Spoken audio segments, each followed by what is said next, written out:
competition was, this competition is killing my prices. They would go out and they would literally look at each other, two propane sellers, and the guy would go, oh, I'm going to knock mine down to 89 cents. Ooh, I'm going to knock mine down to 88 cents. Ooh, I'm going to knock mine down to 87 cents, basically, per gallon or something like that. And so I think it was Hank said, well, why don't you just ask him politely to not lower the prices? Well, might be about the goddamn best idea I've ever heard, Hank Hill.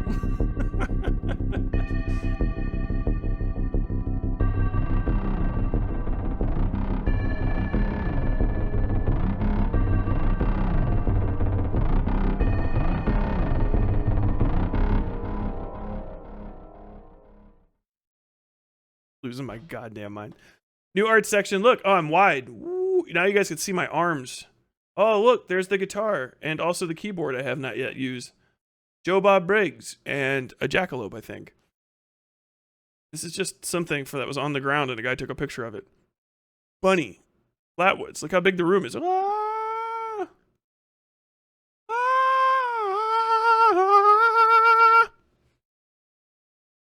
Okay, here we go.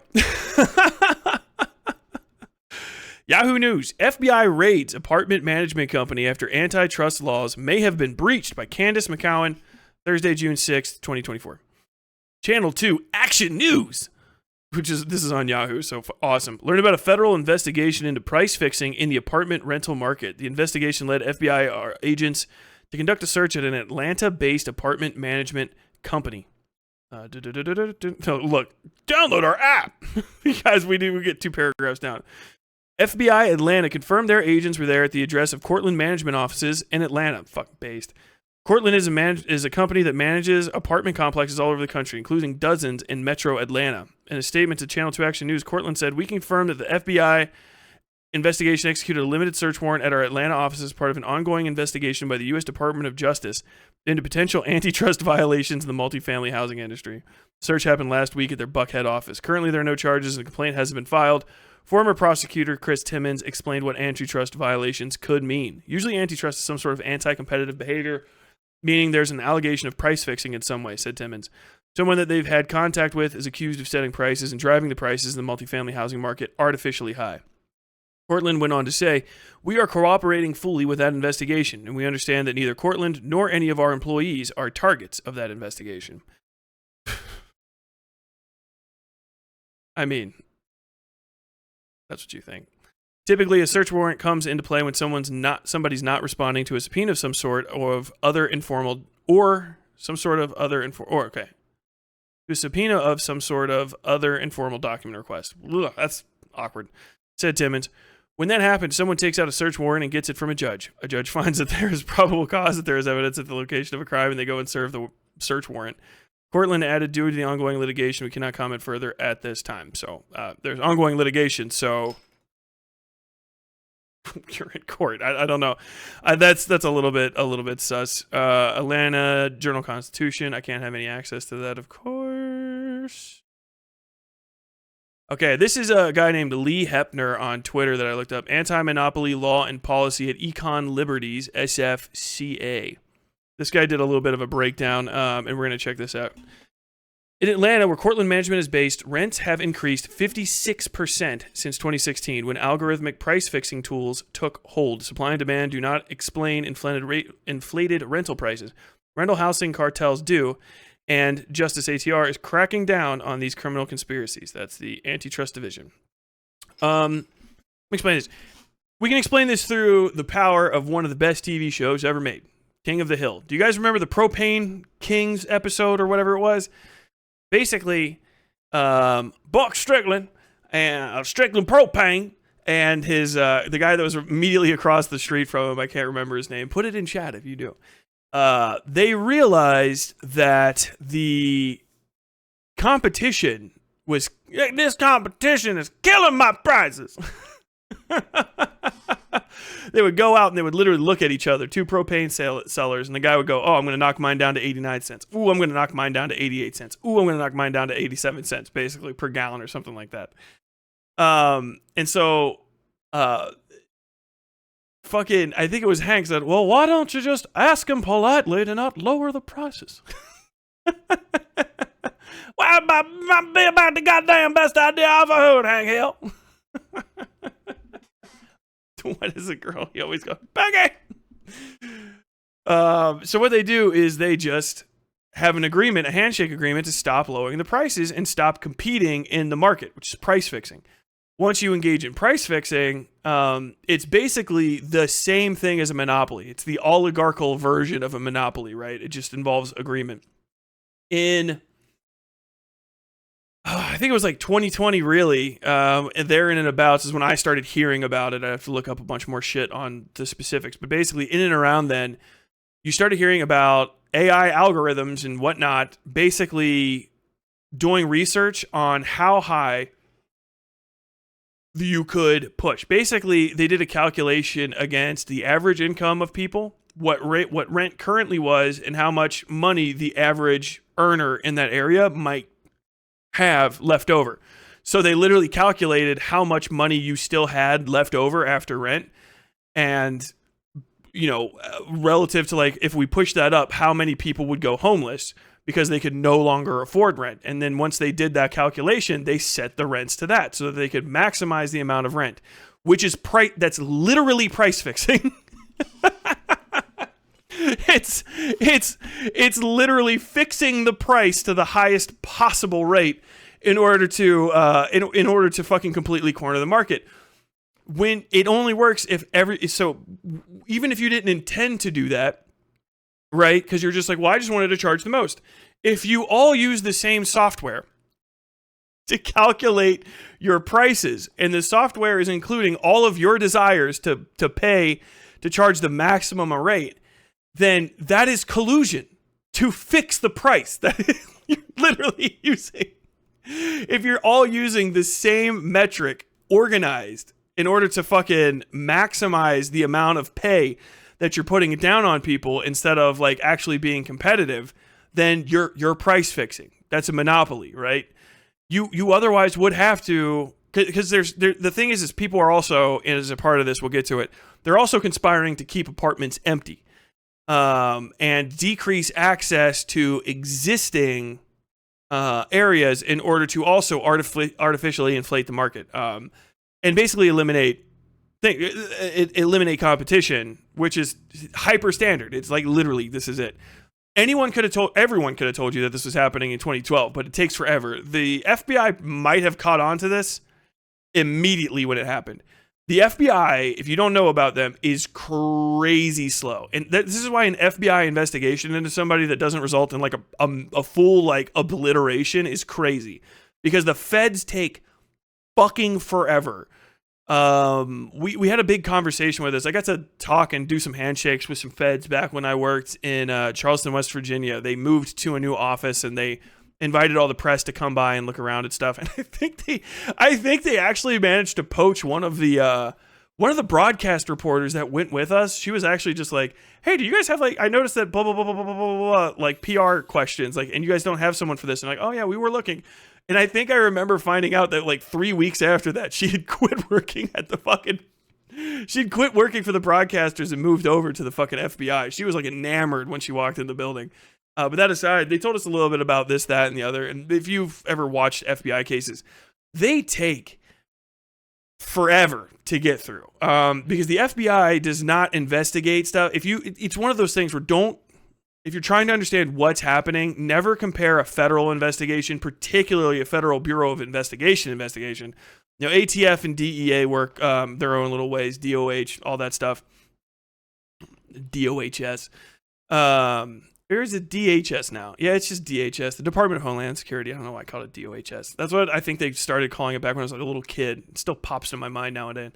But their investigations, an investigation like that would take normal cops maybe, anywhere from 6 months to 2 or 3 years for some high level shit. Will take the FBI usually like a minimum of 3. And a lot of FBI investigations tend to go around like 5 to 7 years, up to like 10 to 12. When they say like, this is my career case, for some FBI agents, that's literally just that's the thing. It is a career. It's their career case because it's the thing that they work on every day. They get hired as a junior agent to work on RICO charges against this guy. And then, they do 3 years of investigation and just even make sure they establish all of their federal warrants, which are crazy. Federal warrants do not fuck around. They're not like a local warrant. I mean, they are almost the exact same thing, but when they get served, it's the fucking FBI. And it's a whole different vibe. If you've ever seen an FBI raid, they have the fucking blue jackets with FBI on it. Sometimes they have attack teams, sometimes they don't. FBI agents are so much different than cops. It is unsettling, like their demeanor. They all act like lawyers. And once upon a time, most of what the FBI wanted, the average start age for the FBI, I think the guy told us, is between 28 and 35. And they take a lot of people at 35. And they prefer people that have advanced degrees.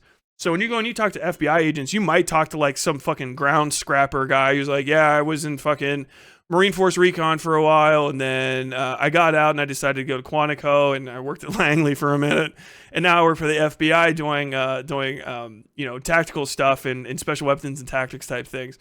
But like a lot of the other guys, they're clean cut, they're polite. It's a lot of Dale Coopers, like an insanely large amount of Dale Coopers, to the point where like me as a young ruffian having to like talk to them when I went in there, I was like, belly of the beast. But like the inside of an FBI office is not like a cop place. Like I've been into a ton of cop offices, like they stink. A cop office is like almost indiscernible from like, it really just quality wise, any like tire rotation place when you go in, you're like, oh, okay, everyone hates this in here. Sometimes they're nice, sometimes they're dog shit. The FBI was like walking into, if I had to go visit people that were like in business, you got to go up to the 14th floor of some place, and then you get there and it's like real quiet. It feels like there's carpet even when there's not. Phones ringing, like everybody's actually wearing cologne or perfume or something. Like, what the fuck? This is above my pay grade.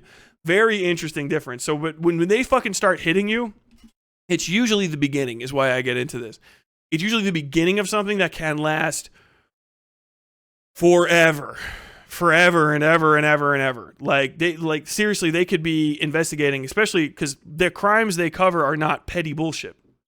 They investigate high-level executive branch corruption.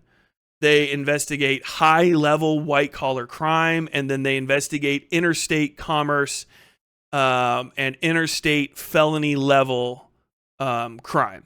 And it usually has to be intense. Like, they won't necessarily take every murder kind of thing. Usually they'll like, okay, you guys can do this and stuff, and we'll help type deal. Serial killers they'll hop in on and shit like that. But, if you kill a guy in, on one side of the river and that's Ohio, and then you run over to Indiana, that can be like technically a federal case and all that sort of stuff. But usually the local people on the ground, because of reciprocity across borders, they'll more than likely take it over. But if you do something, if you're Robert Durst and you do something in, like fucking California, and then you go over to New York, and then you're going back and forth and stuff like that, it can be a whole big thing. But they cover massive shit. They have huge teams. It's crazy. It's crazy. Not like they're a perfect organization or anything, but the FBI is really like having the government itself, which is true, but in a crazy way, like the absolute power of the United States internal investigative services focused on something. So it is very big if they raid anybody. I mean, working with Dale Cooper would be awesome. Before he was possessed by Bob, he was the greatest guy ever. Well, and also after he was possessed by Bob, he was the greatest guy ever. He was Dougie Jones. Dougie Jones. Is it like how Japanese cops have a 97% conviction rate because they're thorough as hell? Similar, from what I understand. Not everything will go through, but like if the FBI pushes on you, like they have so much resources and so much authority that it's kind of hard to get away from. People do skirt FBI cases, but usually to do that, you have to spend millions of dollars over years and years and years of fucking litigation and stuff. So it can be pretty fucking crazy. People still like get away. I don't know what their close rate is for the FBI. I haven't looked at that in fucking 10 plus years.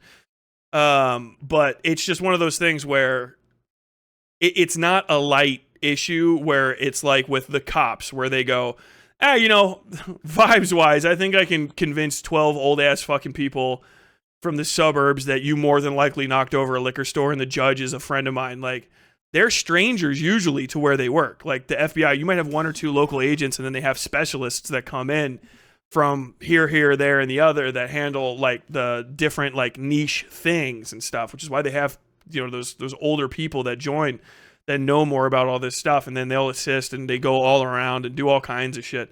And they just get to take so long to put those cases together that it's wild.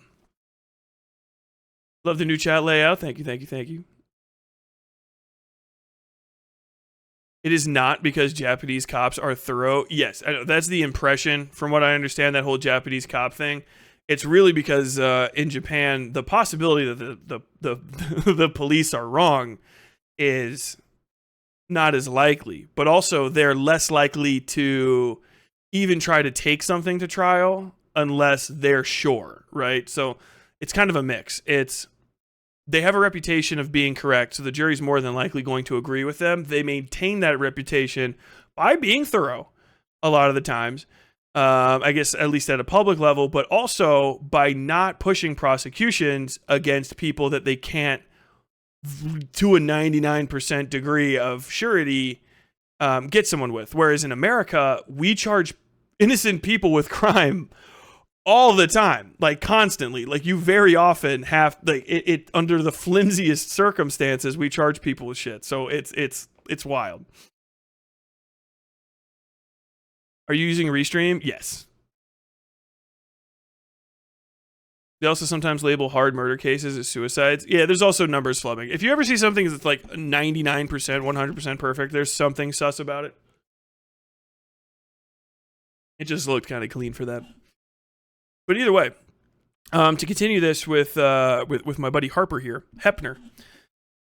When vacancy rates increase, rents should decrease. Look how pre-2016 Atlanta rents had a corresponding negative correlation with increased vacancies, as one would expect, and how that changed right about the time property managers began using RealPage.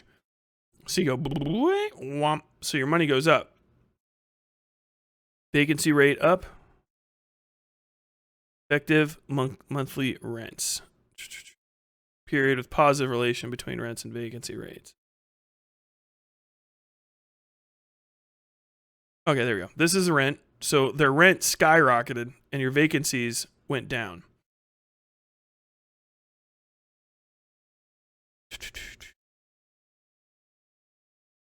Confused now. Oh, I hate looking at graphs like that. I fucking get this shit just crossed my eyes completely. I always gotta fucking I like to draw on graphs when I put them together, especially if they're like small, because I get confused. So your effective rents were starting here. Effective rents, okay, $800, right around $800 for a month, I guess. So it went up to something in the ballpark, literally almost doubled to $1,600, just shy of $1,600. While your vacancy rates were at a little bit over 9%, all the way down to blip up to 6%, and then now they've kind of semi-stabilized. This, aside from this blip, they've stabilized at just over 4.5% vacancy rate, which is pretty fucking high. Like, if it's not zero, you know, that's crazy. There's always going to be a vacancy rate that's above zero. I had to write about this stuff when I was covering vacant houses in Charleston. Vacancies are a big deal. It's because of property laws in America and how fucking overly focused we are on letting people have private property. It's not personal property, private property, as in productive assets, so to say, and hold on to them even though they're not being productive. A lot of times those have gross effects on the market, right? So they want an X amount of money for their property, and you kind of can't put a lot of weight on them. So in this case, they found that they could get double the amount of money and rent less houses, basically. You know what I mean? And if they can double their rents and have less people in them, then they might have done. I don't know what the overall math is going to be there, because, you know, if you have somebody in a building, that's sometimes the only way to maintain it, but also you don't have to maintain it.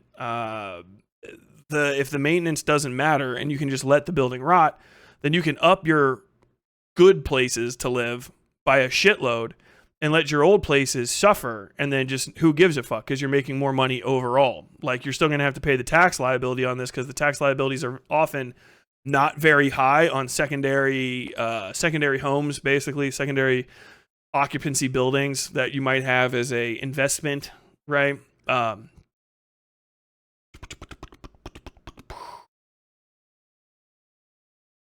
So you might not have a whole lot of taxes. So if you just do the math and you're very just like right on to the mathematics of it, you'll go, well, I can let these houses just rot. Literally, I can let them rot. They can get robbed. They might have people fucking like sneaking in and out of them. Who the fuck knows?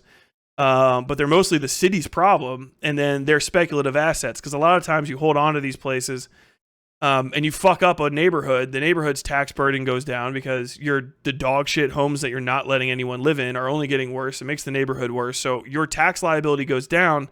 And then if that neighborhood gets revitalized, as we tend to do, and it gets gentrified, then those speculative diamond hands properties you have can go up 2, 3, 20, 30 fucking times. When we were looking at houses here in Lexington, we were considering buying just a plot of land and building a house, because we're like, maybe that'll be cheaper, because the houses were so fucking expensive. If it's going to cost you $200,000 to live in a house after that's built, or $250,000 to build a specific house for yourself that'll be completely new and you don't have to worry about anything being broken, then like maybe that one is worth taking out the loan for and stuff. But we found out that even the parcels, which used to be $6,000 for a standard like single family house parcel, like the one I am, $6,000 in shitty neighborhoods, to like 15 to 25,000 in particularly nice neighborhoods. A lot of those were going for 75 to 125,000. Dirt, ungraded, ungraded, unkempt lots for 65 to 125K, because they know that they can diamond hands these shit in, and we don't have enough of a tax burden on people to keep this shit circulating. So it's really the same thing as currency.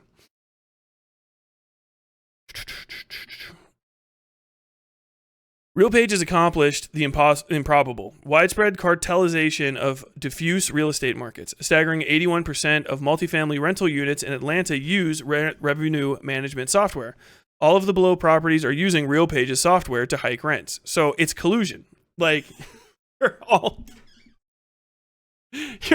if you're all into the same proprietary software in order to calculate something in a certain area, that is collusion.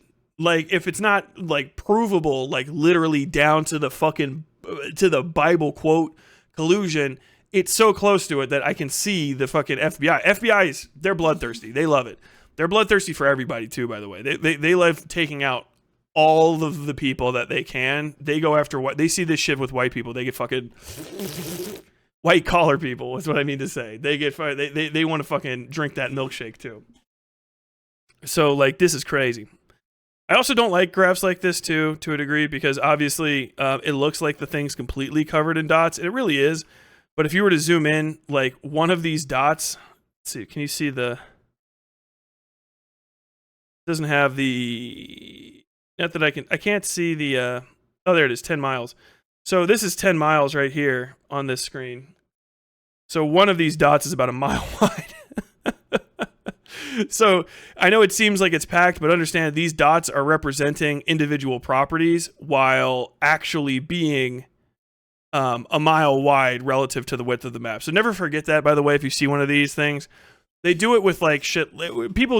Dot maps like this I've seen a bunch of times. One of the ones that's most notable is when they do like sexual predator maps, or like, bad people, crimes in this area map, and you'll see it'll be like this. And then if you look at the scale, you'll realize that the 3 crimes that happened in one neighborhood are representative size-wise as basically 4 miles of area. But when you look at them, they're just 3 crimes that happened over the course of 4 years in the same like neighborhood that all happen to have the same like initiation point, which is like some sort of gang war or something. It's crazy. They not like us. They not like us.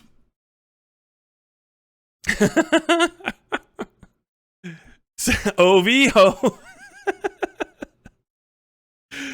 is the most consequential criminal conspiracy of our time. From oil to food to rent, we're beginning to understand that inflation is a direct result of corporate greed and cartelization, which it always has been. Working people are being robbed. It's a massive scandal deserving of major headlines. It's the price fixing, greedflation. I mean, it's so obvious. And that's pretty much it for his stuff. I'm gonna keep an eye on this one as it goes. So if you guys notice any developments in this case, please, as always, reach out to the Discord and help us out. If I had the time, drive. I didn't have a bunch of other stuff to do, like create a unified chat. You can actually reach out to the FBI field offices if you're ever curious about something like this. A lot of FBI cases specifically are they're usually sealed. Completely sealed until they hit like indictment stuff. They won't tell you what they're investigating necessarily. But if they hit certain stages, certain publicly available stages of an investigation, you can always try to call them and just be like, hey, can you tell us what you guys are doing relative to this? And they're like, okay, yeah, we can confirm that we had whatever. Sometimes they'll even tell you, like, we had 25 agents from Task Force 1 operating out of the Capitol, that is West Virginia, or, whatever. It would be, special, or, God, I can't remember what the fuck they're called. They have special agents. It's like special task force or something like that, or investigation unit, whatever the fuck, or team Charleston 1 out of, like, Charleston, West Virginia. They partnered with the FBI regional office out of this place, and they did execute a series of warrants at these addresses here, blah, blah, blah. We can't confirm any of the details of the case, but we can, like, tell you this, and that. Or they might tell you we can't tell you anything. But if you are ever curious, literally just ask. Just, and sometimes you'll find that, like, oh, wow, they're not only is this all public, they've been wanting to tell everyone, and just no one knows that they can ask the FBI. Sometimes you just look at their site. Let's see, FBI Atlanta field office. Hold on. FBI at Atlanta field office. Oh no, look, we're going to FBI.gov, everybody. Contacts about, contact us, public affairs specialist, Jana Salido. By the way, FBI guys, if you triggered, I'm just telling people that they can call you guys if they're curious, don't worry. Do you guys have news? Public affairs.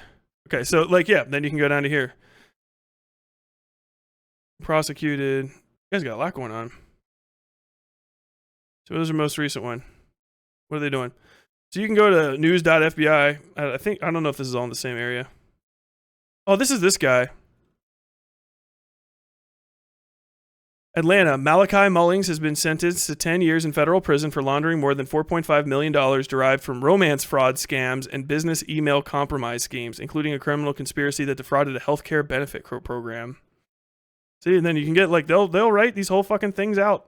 So if you're ever interested and you want to know, like, the FBI does have press releases. They will release stuff like this. That investigation that's ongoing with the, I don't have it on here, but don't worry about it. It's probably better I don't put it up.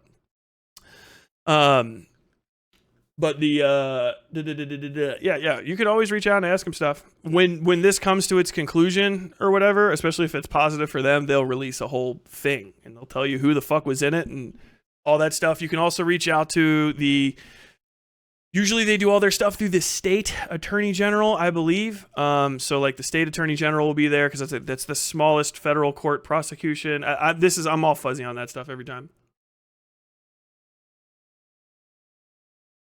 The FBI agent who listens to me must be the most bored person. True.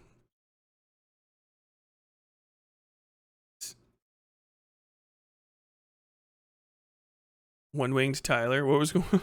OVO.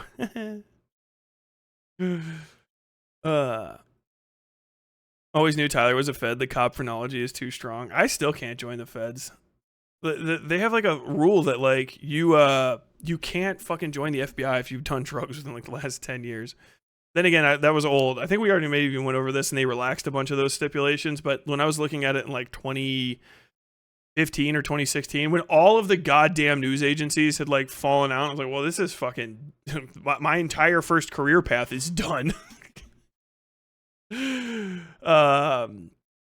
Then, I was like, I don't know if I can join the FBI. I feel like you can always get a job there, right? Basically just because it's a federal government job that's always hiring, and I'm fucking ex-military, so... Ex-military! Is that a Death Grips reference? That's a hiring bottleneck? Yes. How can they prove you've done drugs 4 years ago? They're the fucking FBI, man. They'll look it up. They do a full background investigation, a white glove investigation, or whatever they call it, all the way into your past. They'll check your, obviously, you have your social media history and stuff. So anytime I've mentioned any of that stuff, I don't even know what can be deleted. They'll look at that. They will talk to people that you worked with, people that you know. They talk to your spouse. They talk to your family, your relatives. They do background checks on all of your relatives. They do background checks on all of your credit cards, all of your banks, all of your earnings. They double check your tax records. They do everything. They'll do an actual drug test. And then one of the last things that they have to do to join the FBI is you got to do like a full like lie detector test, which I don't really put a lot of stock in, but I feel like there's plenty of people out there who are like, I did it. You know what I mean? So like if you did, more than likely they could find out, especially if you had an issue with it. And so you're kind of put into a position where either you can lie and then you look like you lied to the FBI, and then you have to carry the like whatever. So I mean, I guess if you don't care and you just want to lie to them, and but like then why do you really want to join the FBI kind of thing? I don't know. It just does seem like bad though. Hope you enjoyed your time on the Westside.